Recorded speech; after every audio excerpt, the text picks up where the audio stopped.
Here's how to reset iPhone camera settings in 2026.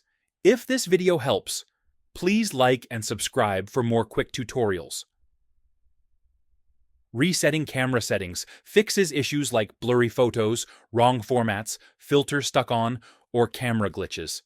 This does not delete your photos or videos. First, open Settings on your iPhone. Scroll down and tap Camera.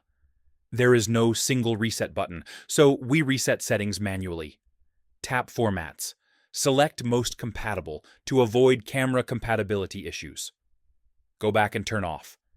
Grid, Scene Detection, Live Photos, optional. Preserve settings, turn everything off. Make sure no filters or photographic styles are selected in the camera app. Restart your iPhone to fully apply the camera setting reset. If camera issues continue, go to Settings General, then tap Transfer or Reset iPhone. Tap Reset. Reset all settings. This won't delete your data, but resets system preferences. This will not remove photos, videos, or apps. Only camera and system settings reset. Always clean your camera lens before testing photo quality. And that's it. That's how you reset iPhone camera settings. Subscribe for more iPhone tips.